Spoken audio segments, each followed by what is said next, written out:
KTO Radio présente À haute voix la lecture intégrale des œuvres spirituelles majeures. Aujourd'hui, Les Confessions de saint Augustin.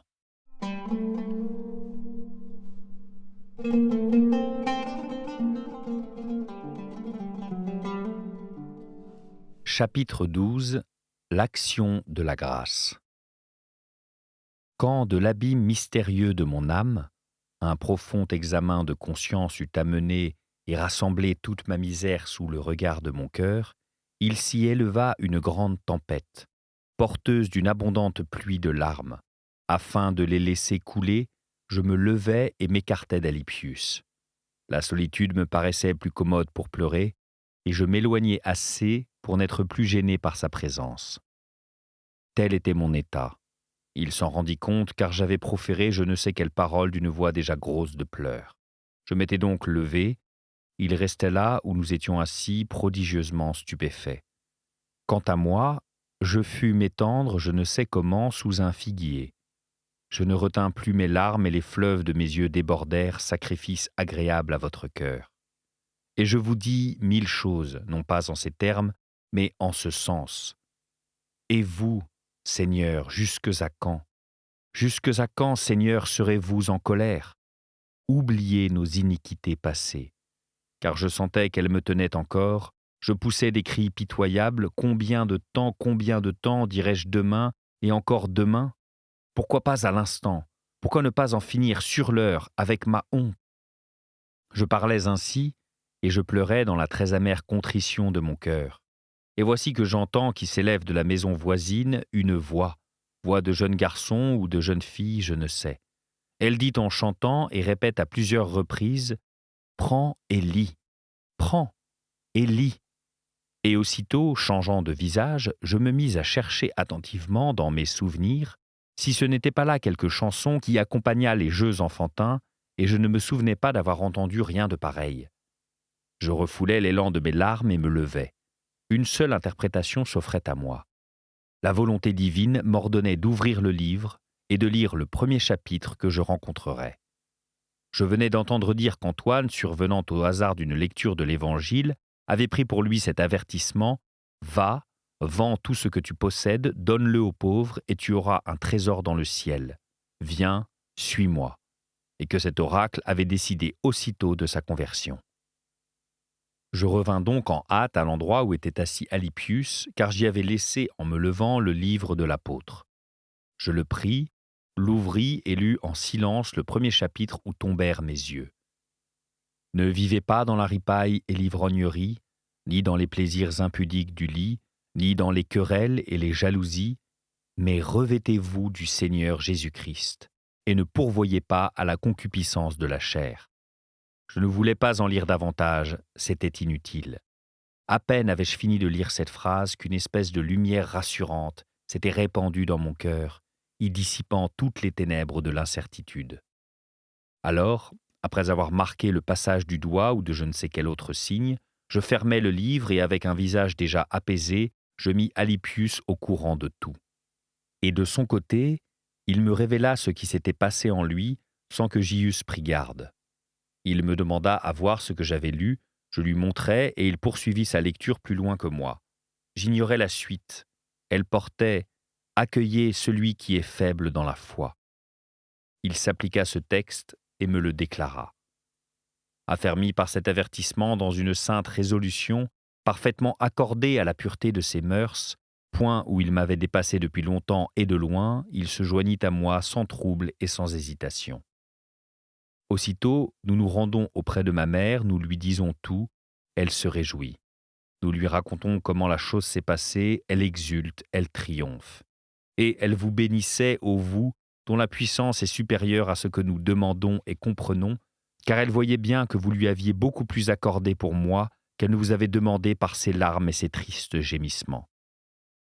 Vous m'aviez si bien converti à vous que je ne songeais plus à chercher femme, et que je renonçais à toutes les espérances du siècle, debout désormais sur cette règle de foi où vous m'aviez montré à ma mère tant d'années auparavant. Et vous aviez changé son deuil en une joie, bien plus abondante qu'elle ne l'avait désirée, bien plus chère et bien plus pure que celle qu'elle espérait de petits enfants nés de ma chair.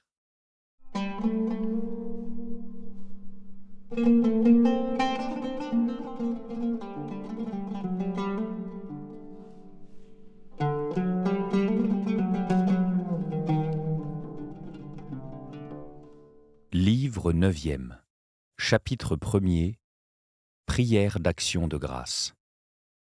Ô Seigneur, je suis votre serviteur, oui, je suis votre serviteur et le fils de votre servante. Vous avez rompu mes chaînes, je vous sacrifierai une hostie de louange. Que mon cœur et ma langue vous louent, et que tous mes os vous disent, Seigneur, qui est semblable à vous ? Qu'ils vous le disent et répondez-moi, et dites à mon âme, ton salut, c'est moi. Qui étais-je, moi, et quel étais-je ? Quel mal n'ai-je point fait, ou dit, sinon fait, ou sinon dit, voulu ? Mais vous, Seigneur, bon et miséricordieux, vous avez considéré la profondeur de ma mort, et de votre droite vous avez vidé jusqu'à la lie au fond de mon cœur un abîme de corruption. Il ne s'agissait de rien de moins que de ne plus vouloir ce que je voulais et de vouloir ce que vous vouliez. Mais où était mon libre arbitre durant tant d'années ? De quelle profonde et secrète retraite fut-il rappelé en un moment pour que je pliasse mon cou sous votre joug aimable et mes épaules sous votre fardeau léger, ô Jésus-Christ, mon appui et mon Rédempteur ? Quelle douceur ce fut soudain pour moi d'être privé de futiles douceurs. J'avais craint de les perdre, et je me réjouissais déjà d'en prendre congé, car vous les chassiez loin de moi, vous, la vraie, la souveraine suavité, vous les chassiez et vous preniez leur place, plus doux que toute volupté, mais non à la chair et au sang, plus éclatant que toute lumière, mais plus caché que tout secret, plus élevé que tout honneur, mais non pour ceux qui s'exaltent en eux-mêmes. Déjà mon cœur était délivré des soucis mordants de l'ambition, du gain, des ordures où l'on se roule, du prurite des passions, et je m'entraînais librement avec vous, ma lumière, ma richesse, mon salut, Seigneur mon Dieu.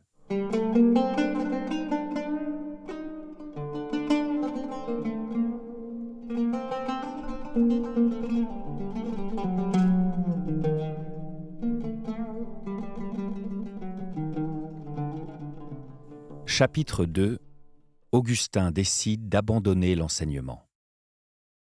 Je résolus en votre présence de rompre sans bruit avec la foire au bavardage, d'en retirer doucement le ministère de ma langue. Je ne voulais plus que des enfants qui n'avaient en tête ni votre loi ni votre paix, mais des folies mensongères et des batailles de forum, achetassent de ma bouche des armes pour leur fureur. Par chance, il ne restait plus que quelques jours pour arriver au congé de la vendange. Je décidai de patienter jusque-là. Je m'en irais alors selon l'usage, mais racheté par vous. Je ne reviendrai plus me vendre désormais. Tel était mon dessein. Je l'avais conçu devant vous, mais parmi les hommes, seuls nos intimes le connaissaient, et il était convenu entre nous qu'on n'en laisserait rien transpirer. Pourtant, à l'heure où nous remontions de la vallée de larmes en chantant le cantique des degrés, vous nous aviez donné des flèches aiguës et des charbons destructeurs contre la langue perfide qui, sous prétexte de conseil, ne sait que critiquer et, tant elle vous aime, vous dévore comme elle fait d'un mets. Vous aviez blessé notre cœur des trains de votre amour. Nous portions vos paroles fixées dans nos entrailles, et les exemples de vos serviteurs, devenus par vous d'enténébrés resplendissants et de morts vivants, s'amassaient au fond de notre esprit en une sorte de bûcher qui enflammait et consumait notre torpeur dont le poids ne nous inclinait plus vers les bas-fonds. Nous brûlions d'une telle ardeur que le souffle de la critique qui s'élève d'une langue perfide, au lieu d'éteindre ce feu, l'aurait plutôt attisé. Cependant, la gloire de votre nom étant grâce à vous répandue par toute la terre, il se serait rencontré aussi des gens pour louer notre projet et notre plan. Il y aurait donc eu apparence de vanité à ne pas attendre les très proches vacances. quitter avant cette date une profession publique et très en vue, c'eût été attirer sur ma conduite tous les regards et la livrer aux commentaires. On aurait dit que j'avais intentionnellement devancé les congés imminents des vendanges par désir de me faire valoir. À quoi bon donner mon cœur en pâture aux jugements téméraires et aux disputes et faire blasphémer mon bien? Au surplus, en ce même été, le surmenage du professorat avait attaqué mes poumons. Je respirais mal, des douleurs de poitrine attestaient la maladie, et je ne pouvais plus parler d'une voix claire ni d'une façon soutenue. J'en avais été d'abord bouleversé, en me voyant à peu près contraint de déposer le fardeau de l'enseignement, au moins pendant quelque temps, dans le cas où je pourrais guérir et retrouver mes forces. Mais dès qu'eut pris naissance et vigueur en moi la pleine volonté de me rendre libre de mon temps et de voir que vous êtes le Seigneur, alors, vous le savez, mon Dieu, je me réjouis d'avoir une excuse sincère pour tempérer le mécontentement des familles. Le souci de leur enfant ne les laissait pas consentir à ma liberté.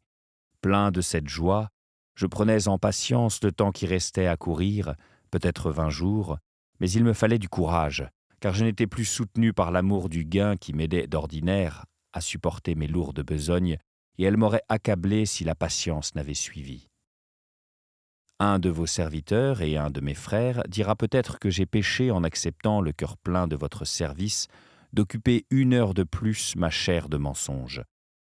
Je ne veux pas en disputer, mais vous, Seigneur très miséricordieux, ne m'avez-vous pas pardonné et remis dans l'eau sainte ce péché-là, avec tant d'autres horribles et mortelles faiblesses ?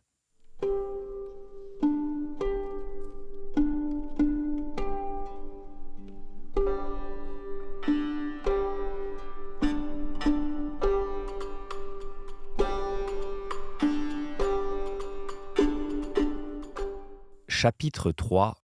Augustin, Verecundus et Nébridius. Pour Verecundus, notre bonheur était une source de tourments rongeurs. À cause de ces liens qui le tenaient très fortement, il se voyait sur le point d'être écarté de notre groupe. Il n'était pas encore chrétien, sa femme l'était, et pourtant c'était elle plus que tout l'entrave qui l'arrêtait devant le chemin où nous nous étions engagés. Car il n'entendait pas, disait-il, être chrétien d'une autre façon que celle qui précisément lui était défendue. Il eut cependant la bonté de mettre à notre disposition sa propriété pour le temps que nous voudrions y passer. Vous l'en récompenserez, Seigneur, à la résurrection des justes. Déjà, vous lui avez accordé le même sort qu'à eux. Nous étions absents, nous nous trouvions à Rome quand il tomba gravement malade, et pendant sa maladie, il se fit chrétien et chrétien fidèle. Puis il sortit de cette vie. Ainsi vous avez eu pitié non seulement de lui, mais de nous, car de penser à l'exquise bonté de notre ami pour nous et de ne pas pouvoir le compter dans votre troupeau c'eût été une intolérable souffrance. Nous vous rendons grâce, Seigneur. Nous sommes vôtres. Vos exhortations, vos consolations le montrent. Fidèles à vos promesses, vous donnerez à Verecundus, en échange de cette campagne de Cassisiacum, où nous nous sommes reposés en vous des passions du siècle, la beauté de votre paradis éternellement verdoyant, puisque vous lui avez remis ses péchés terrestres sur votre riche montagne, votre montagne, la montagne d'abondance. Mais alors, il était dans l'angoisse. Quant à Nébridius, il partageait notre joie. Cependant, il n'était pas encore chrétien, et il était tombé dans la fosse de cette erreur si pernicieuse qui lui faisait regarder le corps de votre Fils, la vérité incarnée, comme un fantôme. Mais il commençait à en sortir, et sans avoir encore reçu les sacrements de votre Église, il cherchait ardemment la vérité. Peu de temps après notre conversion et notre régénération par votre baptême, devenu lui aussi fidèle catholique, il vous servait en Afrique dans une chasteté et une continence parfaite parmi les siens, car toute sa famille, sous votre influence, s'était faite chrétienne. Alors, vous l'avez délivré de la chair. Et maintenant, il vit dans le sein d'Abraham, quel que soit le sens qu'on doive donner à cette expression. Il vit là, mon cher Nébridius, mon doux ami, d'affranchi devenu votre fils adoptif, Seigneur, c'est là qu'il vit. Quel autre séjour conviendrait à une telle âme ? Il vit en ce lieu sur lequel il m'interrogeait si souvent, moi, homme misérable et ignorant. Il n'approche plus son oreille de ma bouche, il approche sa bouche spirituelle de votre source, et avidement il s'abreuve, tant qu'il peut, de votre sagesse dans un bonheur sans fin. Mais je ne crois pas qu'il m'oublie dans cette ivresse, puisque vous, Seigneur, source où il s'enivre, vous vous souvenez de moi. Telle était notre situation. Nous consolions Verecundus, qui s'attristait de nous voir ainsi convertis, sans d'ailleurs que notre amitié en fût atteinte. Nous l'exhortions à rester fidèle à son état, c'est-à-dire à la vie conjugale. Quant à Nébridius, nous attendions qu'il nous suivît. Il le pouvait, étant si près de nous, et de plus en plus il y était résolu. Enfin voici qu'ils passèrent ces jours qui me paraissaient si longs et si nombreux, tant je désirais la liberté et le loisir pour chanter du fond de mon être. Mon cœur vous a dit, j'ai cherché votre visage, et c'est votre visage, Seigneur, que je chercherai encore.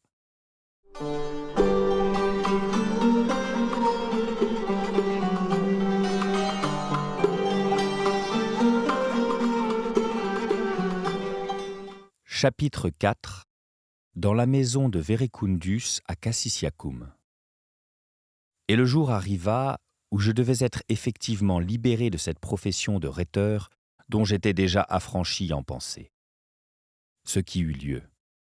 Vous délivrâtes ma langue des contraintes dont vous aviez délivré mon cœur.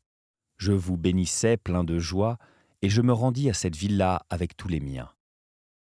Les travaux littéraires que j'exécutais là, dans la pensée déjà de vous servir, mais avec ce souffle haletant de lutteur pendant la pause, qui sentait encore l'orgueil de l'école, sont attestés par les livres où je consignais mes débats avec mes amis, ou avec moi-même, seul en votre présence.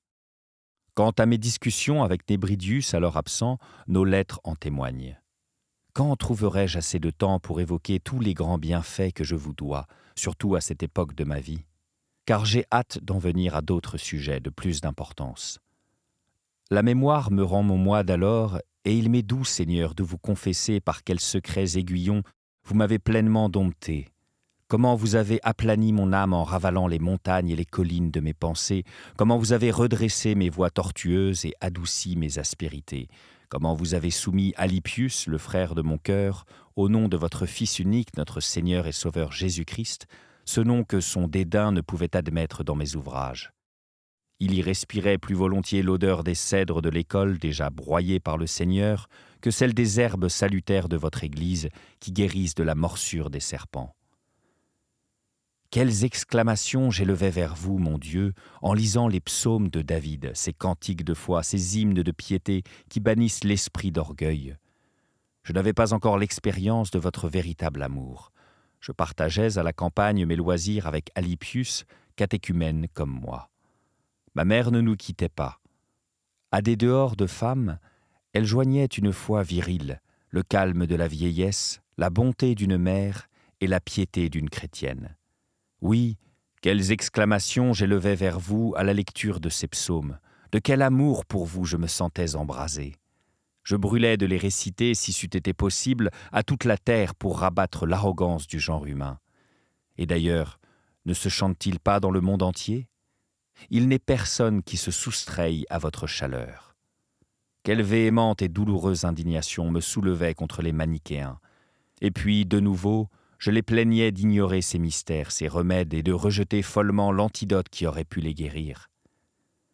J'aurais voulu qu'ils fussent là, quelque part près de moi, à mon insu, et qu'ils contemplassent mon visage et entendissent mes exclamations quand je lisais le psaume 4e dans ma retraite d'alors, et qu'ils comprissent les effets de ce psaume sur moi. Quand je vous ai invoqué, vous m'avez exaucé, Dieu de justice. Dans la tribulation, vous m'avez fait respirer. Ayez pitié de moi, Seigneur, et exaucez ma prière. Oui, qu'ils m'entendissent, à mon insu, afin de ne pas leur donner à penser que c'était pour eux que je prononçais les paroles dont j'entremêlais celles du psalmiste. De fait, je ne les aurais pas prononcées, ni du même ton, me sachant écouté et vu. Et quand les paroles eussent été les mêmes, eux ne les auraient pas reçues comme je vous les disais à moi-même, pour moi-même, devant vous, dans l'intime épanchement de mon âme. Je frissonnais de peur, et en même temps je brûlais d'une allègre espérance en votre miséricorde, ô Père. Et tous ces sentiments s'échappaient par mes yeux et par ma voix, quand tourné vers nous, votre esprit de bonté nous dit « Fils des hommes, jusques à quand vos cœurs seront-ils appesantis ? Pourquoi chérissez-vous la vanité et recherchez-vous le mensonge? Certes, j'avais chéri la vanité et recherché le mensonge. Et vous, Seigneur, déjà vous aviez magnifié votre Saint, le ressuscitant d'entre les morts et le plaçant à votre droite, afin que d'en haut, il envoyât celui qu'il avait promis, le Paraclet, l'Esprit de vérité. Il l'avait déjà envoyé, et moi, je l'ignorais. Il l'avait envoyé parce qu'il était déjà magnifié, ressuscité des morts, monté au ciel. Auparavant, l'Esprit n'avait pas encore été donné parce que le Christ n'était pas encore glorifié. Et le prophète s'écrie « Jusques à quand vos cœurs seront-ils appesantis? Pourquoi chérissez-vous la vanité et recherchez-vous le mensonge? Sachez que le Seigneur a magnifié son Saint. » Il s'écrie « Jusques à quand ?» Il s'écrit « Sachez-le ». Et moi, si longtemps dans mon ignorance, j'ai chéri la vanité et recherché le mensonge. C'est pourquoi je l'écoutais en tremblant. Je me souvenais d'avoir été semblable aux hommes à qui sont destinées ces paroles. Les fantômes que j'avais tenus pour la vérité n'étaient que vanité et mensonge. Ah, les accents graves et puissants que m'arrachaient mes douloureux souvenirs. Que ne les ont-ils entendus ceux qui maintenant encore aiment la vanité et recherchent le mensonge? Peut-être en auraient-ils été troublés et auraient-ils vomi leur erreur. Et vous les auriez écoutés lorsqu'ils auraient élevé leur cri vers vous, parce qu'il est mort pour nous d'une vraie mort charnelle, celui qui intercède pour nous auprès de vous. Je lisais « Irritez-vous et ne péchez pas ». Combien j'étais ému par ce texte, ô mon Dieu, moi qui déjà avais appris à m'irriter contre moi-même en raison de mon passé, afin de ne plus pécher désormais. Juste colère, car ce n'était pas une autre nature de la race des ténèbres qui péchait en moi, comme l'affirment ceux qui ne s'irritent point contre eux-mêmes et amassent sur leur tête un trésor de colère pour le jour de la colère où éclatera votre juste jugement. Déjà mes biens n'étaient plus en dehors de moi, et ce n'était plus avec les yeux de la chair ni sous ce soleil que je les cherchais. Ceux qui veulent trouver la joie au dehors ont bientôt fait de se dissiper et de se perdre dans les choses visibles et temporelles, et leur imagination affamée n'en lèche que les apparences. Oh, s'ils se fatiguaient de leurs privations, s'ils demandaient « Qui nous montrera le bien ?» et s'ils nous entendaient dire « La lumière de votre visage est visible sur nous, Seigneur. » Car nous ne sommes pas la lumière qui éclaire tout homme, mais nous sommes éclairés par vous, afin que, après avoir été jadis ténèbres, nous soyons en vous lumière. Oh, s'ils voyaient cette lumière intérieure et éternelle que je frémissais, moi qui l'avais goûtée, de ne pouvoir leur montrer. S'ils m'apportaient dans leur regard tourné au dehors leur cœur distrait de vous, en me disant « Qui nous fera voir le bien ?» Car c'était là où je m'étais irrité contre moi-même, là, dans la chambre intime de l'âme, où, percé des traits du repentir, j'avais sacrifié, immolé en moi le vieil homme, là où, mettant mon espérance en vous, j'avais commencé à me préparer au renouvellement de moi-même. C'était là que vous m'aviez fait d'abord sentir votre douceur, et que vous aviez donné la joie à mon cœur. Je m'écriais en lisant en dehors de moi ces paroles dont j'éprouvais la vérité en moi. Je ne voulais plus vivre divisé parmi les biens terrestres, dévorant le temps et dévoré par lui, car je possédais dans l'éternelle simplicité un autre froment, un autre vin et une autre huile. Le verset suivant tirait de mon cœur un cri profond. Ô dans sa paix, ô dans son être même. Mais que dit-il? Je m'endormirai, je jouirai du sommeil. Qui en effet nous résistera lorsque s'accomplira ce qui est écrit? La mort a été engloutie dans la victoire. Vous êtes bien cet être même, vous qui ne changez pas, car nul autre ne vous est comparable, et je ne dois plus songer à acquérir ce qui n'est pas vous. C'est vous, Seigneur, qui m'avez établi en me simplifiant dans l'espérance. Je lisais et je brûlais, je ne savais que faire avec ces sourds, avec ces morts. J'avais été l'un d'entre eux, fléau moi-même, aboyeur violent et aveugle contre vos saints livres, emmiellé d'un miel céleste et illuminé de votre lumière, et, en pensant aux ennemis de vos écritures, je me consumais. Quand pourrais-je me souvenir de toutes les circonstances de ces jours de loisir? Mais je n'ai pas oublié, et je ne passerai pas sous silence la sévérité de votre fouet et l'admirable promptitude de votre miséricorde. Vous m'infligiez alors des maux de dents qui s'étaient aggravés au point de m'empêcher de parler. Il me vint à l'esprit de demander à tous mes amis présents de vous prier pour moi, Dieu source de tout salut. J'écrivis mon désir sur une tablette et je la leur donnai à lire. À peine avions-nous fléchi les genoux dans un sentiment de supplication que la douleur disparut. Et quelle douleur! Et comment disparut-elle? J'eus peur, je le confesse, Seigneur mon Dieu, car je n'avais de ma vie rien éprouvé de semblable. Dans le fond de mon cœur, je reconnus un signe de votre volonté, et me réjouissant dans ma foi, je louais votre nom. Mais cette foi ne me laissait pas sans inquiétude quant à mes péchés passés, qui ne m'avaient pas encore été remis par votre baptême.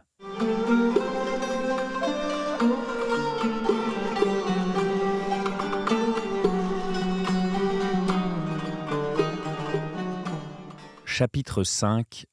Augustin fait connaître aux Milanais sa résolution.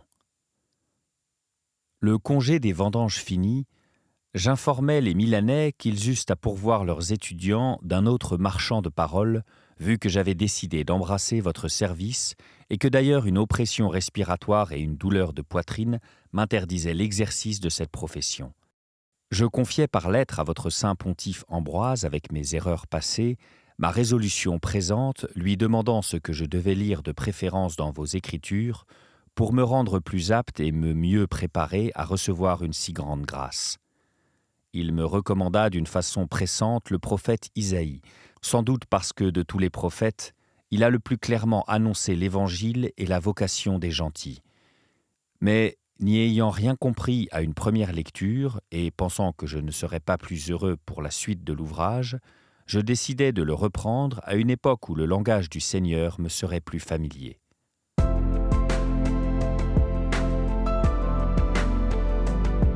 C'était À haute voix, une émission de KTO Radio. Aujourd'hui, les confessions de Saint Augustin. Lecture, Fitzgerald Berton. Captation et réalisation, Gustave Schlicht et Thibaut Dagalier. Une émission disponible en podcast sur ktoradio.com ou sur l'application KTO Radio.